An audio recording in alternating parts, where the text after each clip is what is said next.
നമസ്കാരം, അസ്സാം വലൈക്കും. യുവർ ഡയറ്റീഷ്യൻ എന്ന യൂട്യൂബ് ചാനലിലേക്ക് എല്ലാവർക്കും സ്വാഗതം. I'm dietitian Teena Sudheer. ഞാനിന്ന് സംസാരിക്കാൻ പോകുന്നത് ഒരുപാട് പേര് റിക്വസ്റ്റ് ചെയ്ത ഒരു വീഡിയോയ്ക്ക് ആൻസർ ആയിട്ടാണ്. അതായത് ന്യൂട്രീഷൻ ഈ കോഴ്സ് എങ്ങനെയാണ് ചെയ്യുന്നതെന്നും ഡയറ്റീഷ്യൻ്റെ സ്കോപ്പ് എന്താണെന്നൊക്കെ ഒരു വീഡിയോ ചെയ്യാമോ എന്ന് ചോദിച്ചിട്ടുണ്ടായി. പലരും ചോദിച്ചിട്ടുണ്ടായി. ഒരുപാട് പേര് ഹോസ്പിറ്റലിലാണെങ്കിലും ഒക്കെ ചോദിക്കുന്നുണ്ട്. ഹോസ്പിറ്റലിൽ പിന്നെ കണ്ടിട്ട് ബോർഡൊക്കെ കണ്ടിട്ട് അങ്ങനെ വരാറുമുണ്ട്. സ്റ്റുഡൻസും പഠിക്കുന്ന കുട്ടികളൊക്കെ ഉണ്ടല്ലോ, അപ്പോൾ അവരൊക്കെ വന്ന് ചോദിക്കാറുണ്ട്, എങ്ങനെയാണ് മാഡം ഇങ്ങനെ ആവുന്നത്, ഡയറ്റീഷ്യൻ ആവാൻ എന്താ ചെയ്യേണ്ടത്, ഏത് കോഴ്സ് എടുക്കേണ്ടത്, എങ്ങനെയാണെന്നൊക്കെ, സ്കോപ്പ്, ഇതൊക്കെ ശരിക്കും ജെന്യൂനായിട്ടുള്ള ഒരു ഇൻഫോർമേഷൻ കിട്ടുമെന്ന് വിചാരിച്ചിട്ടായിരിക്കുമല്ലോ എന്നോട് ചോദിക്കുന്നത്.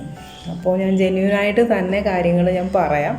അപ്പോൾ എല്ലാ കാര്യങ്ങളും അറിയുന്നതിന് വേണ്ടിയിട്ട് ഈ വീഡിയോ ലാസ്റ്റ് വരെ കാണുവാനായിട്ട് പ്രത്യേകം ശ്രദ്ധിക്കുക.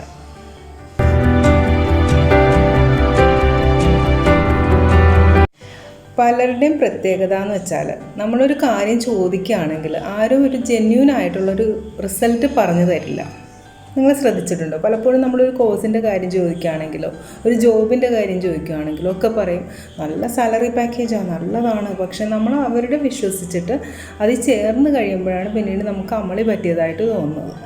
ചിലപ്പം വലിയ കാര്യമൊന്നും ഉണ്ടാവില്ല. അപ്പോൾ അതുകൊണ്ട് തന്നെ ഡയറ്റീഷ്യൻ എന്താണെന്നും ഡയറ്റീഷ്യൻ്റെ സ്കോപ്പ് എങ്ങനെയാണെന്നും ഒക്കെ ഞാൻ നിങ്ങളോട് പറഞ്ഞു തരാം.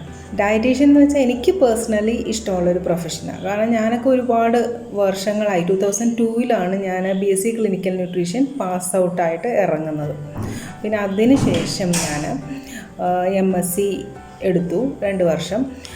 അത് കഴിഞ്ഞ് ഇപ്പോൾ വേറൊരു MSc കോഴ്സ് കൂടെ ഇഗ്നോയിൽ ഡിസ്റ്റൻ്റായിട്ട് ചെയ്യുന്നുണ്ട്. അപ്പോൾ ഇങ്ങനെ ഞാൻ പറയും, എനിക്കിഷ്ടമാണ്, പഠിക്കുന്നത് ഇഷ്ടമാണ്. അപ്പോൾ അങ്ങനെ പഠിത്തം ബേസ് ചെയ്തിട്ട് നമ്മൾക്ക് അത് ഇഷ്ടമുള്ള ഒരു കാര്യം ചെയ്യുമ്പോൾ ഒരു തൃപ്തി ഉണ്ടല്ലോ, അതെനിക്ക് തീർച്ചയായിട്ടും കിട്ടുന്നുണ്ട് ഈ പ്രൊഫഷനിൽ നിന്ന്. പക്ഷെ എല്ലാവർക്കും അങ്ങനെ ആവണമെന്നില്ല. അപ്പോൾ ഞാൻ റൗണ്ട്സിന് പോകുന്നതും നടക്കുന്നതും ഒക്കെ കണ്ടിട്ടായിരിക്കും പലരും നല്ലൊരു ക്ലാസ് പ്രൊഫഷനാണ് അങ്ങനെയൊക്കെ വിചാരിച്ചിട്ടായിരിക്കും എന്നോട് വന്ന് ചോദിക്കുന്നത്. ഡയറ്റീഷ്യൻ കോഴ്സിനെ കുറിച്ച് പറയുകയാണെങ്കിൽ ഇത് വലിയ സിമ്പിളായിട്ടുള്ളൊരു കോഴ്സാണെന്നൊന്നും ആരും വിചാരിക്കേണ്ട. കാരണം നന്നായിട്ട് പഠിക്കാനുണ്ട്, ഒരുപാട് സബ്ജക്ട്സ് പഠിക്കാനുണ്ട്. നമ്മുടെ ബോഡിയിലെ ഫിസിയോളജി, ബയോകെമിസ്ട്രി ഒക്കെ ഉണ്ട്. ഞാൻ BSc ക്ലിനിക്കൽ ന്യൂട്രീഷൻ ആയിരുന്നു ആദ്യം എടുത്തത്. പിന്നെ അത് കഴിഞ്ഞാണ് MSc എടുത്തത്. BSc ക്ലിനിക്കൽ ന്യൂട്രീഷൻ എന്ന് പറഞ്ഞാൽ 3 വർഷം ഡയറ്റീഷ്യൻ ആവുന്നതിന് വേണ്ടി മാത്രമുള്ള ഒരു പ്രൊഫഷണൽ കോഴ്സായിരുന്നു. അപ്പോൾ ആ കോഴ്സിൽ തന്നെ ട്രിപ്പിൾ മെയിൻ ആയിരുന്നു. സുവോളജി, കെമിസ്ട്രി, ന്യൂട്രീഷൻ, ഇത് 3 മെയിനായിരുന്നു. മെയിൻ സബ്ജക്റ്റ് സാധാരണ ഒരു മെയിൻ അല്ലേ ഡിഗ്രിക്ക് ഉണ്ടാവുള്ളൂ, ഇത് ട്രിപ്പിൾ മെയിൻ ആയിരുന്നു. പിന്നെ അതുകൂടാതെ ഒരുപാട് സബ്ജക്ട്സ് പഠിക്കാനുണ്ട്. അപ്പോൾ വളരെ ബുദ്ധിമുട്ടുള്ള ഒരു കോഴ്സായിരുന്നു. ഇപ്പോൾ നമ്മളൊരു ആപ്പിൾ എടുക്കുകയാണെങ്കിൽ തന്നെ അതിൽ എത്ര കാലറി ഉണ്ട്, എത്ര പ്രോട്ടീൻ ഉണ്ട്, എത്ര ഫാറ്റ് ഉണ്ട്, ഇതൊക്കെ നമുക്കുണ്ടാവും, ഓൾറെഡി അങ്ങനെ കണ്ടുപിടിക്കപ്പെട്ടിട്ടുണ്ടാവും. പക്ഷെ അത് വെച്ചിട്ട് വേണം നമ്മൾ ഓരോ ദിവസത്തെ ഓരോ മെനു, ഇപ്പോൾ ഒരു ദിവസം രാവിലെ ഇഡ്ഡലി സാമ്പാർ കഴിക്കുകയാണെങ്കിൽ അതിലെത്ര കാലറി ഉണ്ട്, എത്ര പ്രോട്ടീൻ ഉണ്ട്, എത്ര ഫാറ്റ് ഉണ്ട്, ഇതൊക്കെ കാൽക്കുലേറ്റ് ചെയ്തിട്ട് ഇഡ്ഡലിയിൽ എത്രയുണ്ട്, അതുപോലെ സാമ്പാറിൽ ഓരോ വെജിറ്റബിളിൻ്റെയും കാലറിയും പ്രോട്ടീനും കണ്ടിട്ട് അതൊക്കെ കാൽക്കുലേറ്റ് ചെയ്തിട്ട് വേണം ലാസ്റ്റായിട്ടൊരു ഫൈനലായിട്ട് ഒരു ദിവസം ഒരു ആൾക്ക് വേണ്ട കാലറി ഡിറ്റർമൈൻ ചെയ്യാനായിട്ട്. അതിലൊരുപാട് ഫാക്ടേഴ്സൊക്കെ ഉണ്ട്. അപ്പോൾ നമ്മൾ പഠിക്കാനായിട്ട് നന്നായിട്ടുണ്ടാവും. നന്നായിട്ട് കഷ്ടപ്പെടുന്ന ഒരു കോഴ്സാണ്. ശരിക്കും ഡിഗ്രിയൊക്കെ പഠിച്ചതെന്ന് വെച്ചാൽ ഫുൾ ടൈം ഞങ്ങൾക്ക് ബുക്കിൻ്റെ മുമ്പിൽ ഇരിക്കാനേ നേരെ ഉണ്ടായിട്ടുള്ളൂ. അത്ര ഞങ്ങൾക്ക് ഒരു എക്സ്ട്രാ ആക്ടിവിറ്റീസിലും ഒരു കോളേജിൽ ഒരു പ്രോഗ്രാം വന്നാൽ പോലും പോകാൻ പറ്റിയിട്ടുണ്ടായില്ല. കാരണം കംപ്ലീറ്റ് പഠനം തന്നെയായിരുന്നു. ഇത്രയും നന്നായിട്ട് ടഫായിട്ടുള്ളൊരു കോഴ്സാണ്. പിന്നെ MSc എടുക്കാം, അപ്പോൾ അതും നല്ല ടഫാണ്. അങ്ങനെ പഠിക്കാൻ ഇഷ്ടമുള്ളവർക്ക് ഇത് നല്ലൊരു ഇൻട്രസ്റ്റ് വേണം. അല്ലാതെ ഒരു പ്രൊഫഷൻ കണ്ടിട്ട് പഠിക്കാമെന്ന് വെച്ചാൽ അത് സക്സസ് ആവണമെന്നില്ല. നല്ല ഇൻട്രസ്റ്റോട് കൂടി ഡയറ്റീഷ്യൻ ആവണം, അങ്ങനെ നല്ലൊരു ഇൻട്രസ്റ്റ്, പിന്നെ ഭക്ഷണത്തോടൊരു ഇൻട്രസ്റ്റ്, കുക്കിങ്ങിനോടൊരു ഇൻട്രസ്റ്റ് ഒക്കെ ഉള്ളവർക്കാണെങ്കിൽ നന്നായിട്ട് ശോഭിക്കാൻ പറ്റുന്ന ഒരു പ്രൊഫഷൻ തന്നെയാണ് ഡയറ്റീഷ്യൻ.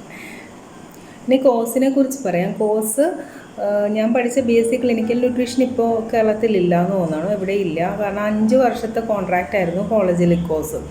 MScയുടെ കോഴ്സും PG ഡിപ്ലോമ കോഴ്സുമാണ് കൂടുതലായിട്ട് കണ്ടുവരുന്നത്. അപ്പോൾ നിങ്ങൾക്ക് ആവണമെന്നുണ്ടെങ്കിൽ ഡയറ്റീഷ്യൻ ആവാൻ ഇഷ്ടമുള്ളവർ 3 വർഷം ഹോം സയൻസ് എടുക്കാം. അതിനുശേഷം ഹോം സയൻസിന് അഡ്മിഷൻ കിട്ടാനൊക്കെ കുറച്ച് എളുപ്പമാണെന്ന് തോന്നുന്നു, അപ്പോൾ അതെടുക്കാം. അതിനുശേഷം 2 വർഷം നിങ്ങൾക്ക് MSc കോഴ്സിന് പോകാം, അല്ലെങ്കിൽ PG diploma course 1 year course ചെയ്യാവുന്നതാണ്. തൃശ്ശൂരുണ്ട്, അതുപോലെ ട്രിവാൻഡ്രത്ത്, എല്ലാം എറണാകുളത്ത് സെൻറ്റ് തെരേസസിൽ MSc കോഴ്സ് ഉണ്ട്. തൃശ്ശൂരാണെങ്കിൽ വിമല കോളേജിലുണ്ട് PG ഡിപ്ലോമ കോഴ്സൊക്കെ ഉണ്ട്. പിന്നെ അതുകൂടാതെ അമല ഹോസ്പിറ്റലിൽ ഒരു ഡയറ്റീഷ്യൻ്റെ കോഴ്സ് നടത്തുന്നുണ്ട്. ഇങ്ങനെ പല പക്ഷേ എല്ലാത്തിനും നിങ്ങൾ വാലിഡിറ്റി ഒക്കെ നന്നായിട്ട് നോക്കണം കേട്ടോ. വാല്യൂ ഉള്ള കോഴ്സാണോ എന്ന് നോക്കിയിട്ട് വേണം അതിനൊക്കെ ചേരാനായിട്ട്. അതൊക്കെ നന്നായിട്ട് അന്വേഷിച്ച് കണ്ടുപിടിക്കാം. കേരള യൂണിവേഴ്സിറ്റി, MG യൂണിവേഴ്സിറ്റി, അങ്ങനെ ഒരു യൂണിവേഴ്സിറ്റീസിൻ്റെ അണ്ടറിൽ നല്ല കോളേജസിൽ മാത്രം ചേരുവാനായിട്ട് ശ്രദ്ധിക്കുക. കോഴ്സിൻ്റെ ഇടയ്ക്ക് തന്നെ പല ഹോസ്പിറ്റൽസിലായിട്ട് ഇൻറ്റേൺഷിപ്പ് ഉണ്ടാവും. 1.5-2 മാസത്തോളം ഇൻറ്റേൺഷിപ്പ് ഉണ്ടാവും. ചില കോഴ്സിനൊക്കെ 3 മാസം ഇൻറ്റേൺഷിപ്പ് ഉണ്ടാവും. അപ്പോൾ അതൊക്കെ നോക്കുക. പിന്നെ അതുപോലെ തന്നെ ഇഗ്നോയിൽ കോഴ്സ് ഉണ്ട്. ഇപ്പം ഇഗ്നോയിൽ MSc DFSM എന്ന് പറയും. അത് ഡിസ്റ്റൻ്റായിട്ട് ചെയ്യുന്ന കോഴ്സാണ്. ഇപ്പോൾ വീട്ടിലിരിക്കുന്നവർക്കാണെങ്കിൽ, വീട്ടമ്മമാർക്കൊക്കെ ആണെങ്കിൽ ഡിഗ്രി കഴിഞ്ഞാൽ അവർ ഏത് ഡിഗ്രിയും പറയുന്നുണ്ട് ചെയ്യാമെന്ന്.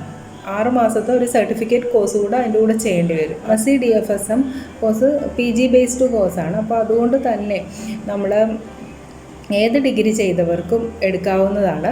പക്ഷേ 6 മന്ത്സ് ഒരു സർട്ടിഫിക്കറ്റ് കോഴ്സ് എടുക്കണം. അതിനുശേഷമാണ് അവർ ഇതിലോട്ട് അഡ്മിഷൻ, MSc DFSMലോട്ട് അഡ്മിഷൻ നൽകുന്നത്. അപ്പോൾ അങ്ങനെയും ചെയ്യാം. വീട്ടമ്മമാർക്കൊക്കെ ആണെങ്കിൽ സുഖമായിട്ട് MSc എടുക്കാവുന്ന ഒരു കോഴ്സാണ്. ഇഗ്നോയുടെ ആയതുകൊണ്ട് വാല്യൂ ഉള്ള കോഴ്സുമാണല്ലോ. സാലറി പാക്കേജ് എന്ന് വെച്ചാൽ ഹോസ്പിറ്റലിൽ വളരെ കുറവായിരിക്കും സാലറി.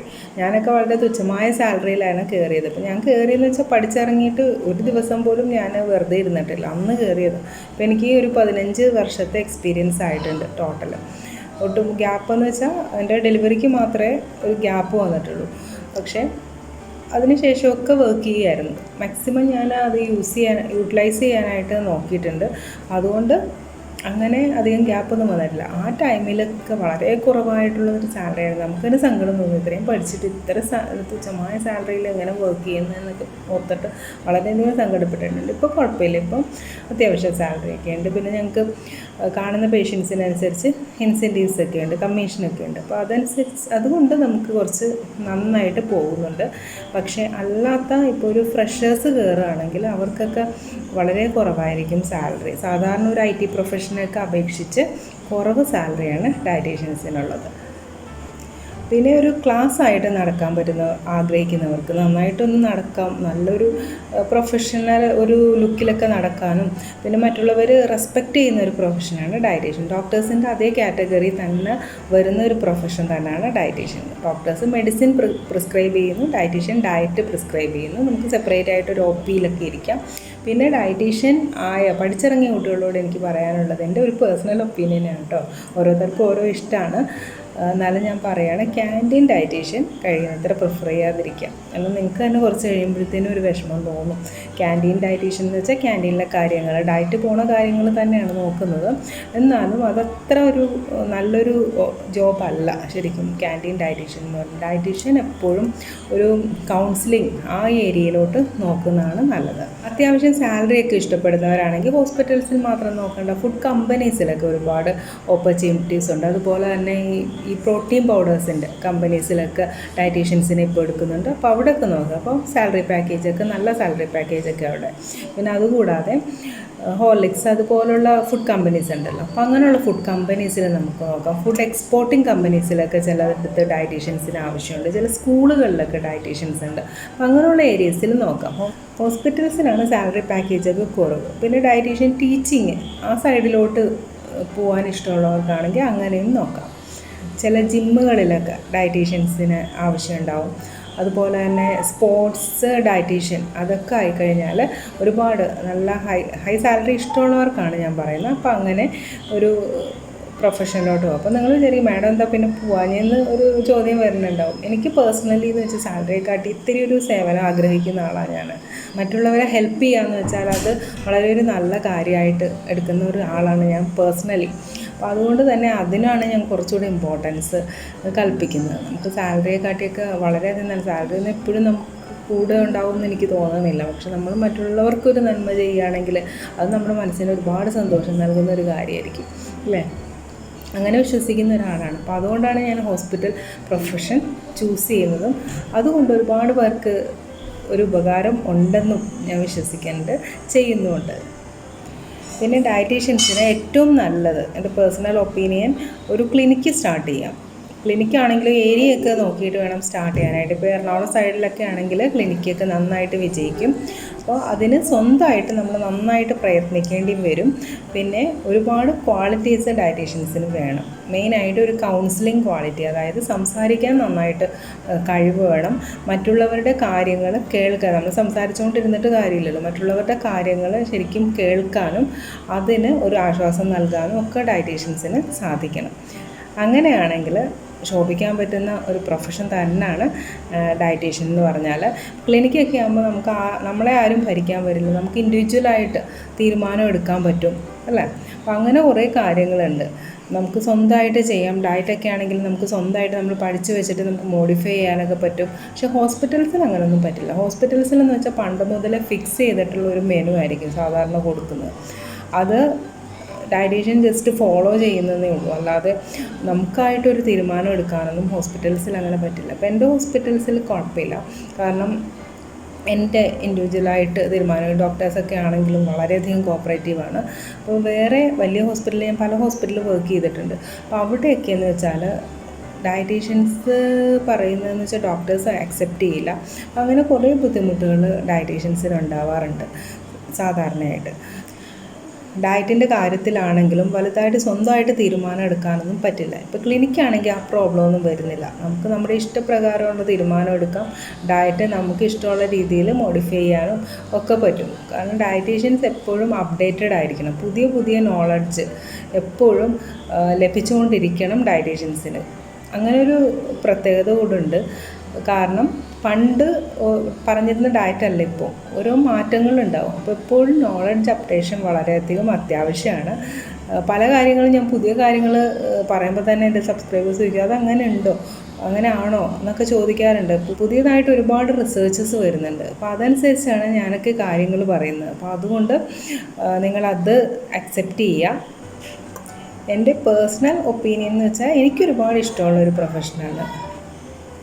ഈ പ്രൊഫഷനിൽ തന്നെ തുടരാനാണ് എനിക്ക് ആഗ്രഹവും. കാരണം ഇത്രയും വർഷമൊക്കെ ആയില്ലേ, എക്സ്പീരിയൻസ്ഡായി. ഇപ്പോൾ ഒരു സെക്യൂർഡ് ആയിട്ടുള്ള ഒരു ഹോസ്പിറ്റലിൽ കിട്ടിയിട്ടുണ്ട്. അപ്പോൾ സെക്യൂർഡായിട്ട്, കാരണം എൻ്റെ തീരുമാനങ്ങൾക്ക് ഒരു വില കൽപ്പിക്കുന്ന ഒരു ഹോസ്പിറ്റൽ മാനേജ്മെൻറ്റും അതുപോലെ തന്നെ ഡോക്ടേഴ്സും ഒക്കെ ആണെങ്കിലും നമ്മളൊരുപാട് സപ്പോർട്ട് ചെയ്യുന്ന ഒരു ഹോസ്പിറ്റലാണ്. അപ്പോൾ അതുകൊണ്ട് തന്നെ എനിക്ക് എന്തായാലും അവിടെ നിൽക്കാനും, മോഡേൺ ഹോസ്പിറ്റൽ കൊടുങ്ങല്ലൂരാണ് ഞാൻ വർക്ക് ചെയ്യുന്നത്. അപ്പോൾ അവിടെ നിൽക്കാനായിട്ട് എനിക്ക് നല്ല ഇഷ്ടമാണ്. പക്ഷേ അതുപോലെ എല്ലാവർക്കും ആവണമെന്നില്ല. അപ്പോൾ എൻ്റെ ഒരു ഇത് നോക്കിയിട്ട് മാത്രം നിങ്ങൾ തീരുമാനം എടുക്കരുത്. നിങ്ങൾ ഇൻഡിവിജ്വലായിട്ട് ഒരുപാട് ഡ്രോബാക്സ് ഉണ്ട്, ഇല്ലയെന്നൊന്നും പറയുന്നില്ല. ഒരു ഹോസ്പിറ്റലിൽ വർക്ക് ചെയ്യുമ്പോഴേ അതിൻ്റെ ബുദ്ധിമുട്ടുകൾ മനസ്സിലാവുള്ളൂ നമുക്ക്. അപ്പോൾ അതൊക്കെ വെച്ചിട്ട് ഇപ്പോൾ വെറുതെ ഇങ്ങനെ നമ്മൾ ഡോക്ടേഴ്സിനെ പോലുള്ള ഒരു പ്രൊഫഷൻ അങ്ങനെയൊന്നും വിചാരിക്കരുത്. കാരണം ഡോക്ടേഴ്സിനെക്കാട്ടി എൻ്റയർലി ഡിഫറെൻ്റ് ഒരു പ്രൊഫഷൻ തന്നെയാണ് ഡയറ്റീഷ്യൻസിന്. പുറത്തൊക്കെ പോകാൻ, ഇപ്പോൾ ഇൻ്റർനാഷണൽ കൺട്രീസിലൊക്കെ പോകാനും ഗൾഫ് കൺട്രീസിലൊക്കെ പോകാനൊക്കെ ആഗ്രഹിക്കുന്നവർക്കാണെങ്കിൽ അവിടെ ചെന്നിട്ട് എക്സാമൊക്കെ എഴുതേണ്ടി വരും. അത്ര ഈസി മെത്തേഡൊന്നും അല്ല. എന്നാലും അങ്ങനെ ഇഷ്ടമുള്ളവർക്കാണെങ്കിൽ വളരെയധികം നന്നായിട്ട് ശോഭിക്കാൻ പറ്റുന്ന ഒരു പ്രൊഫഷനാണ് ഡയറ്റീഷ്യൻ. അപ്പോൾ അങ്ങനെ വേണമെങ്കിൽ നിങ്ങൾക്ക് ട്രൈ ചെയ്യാവുന്നതാണ്. കേരളത്തിൽ നിൽക്കാൻ ഇഷ്ടമല്ലാത്തവർക്കാണെങ്കിൽ പുറമേ പോവാം. കേരളത്തിൽ നിൽക്കാൻ ആഗ്രഹമുള്ളവരാണെങ്കിൽ ഹോസ്പിറ്റലിൽ വർക്ക് ചെയ്യാം. ഹോസ്പിറ്റലിൻ്റെ ഡ്രോബാക്സ് ഒക്കെ ഞാൻ പറഞ്ഞു.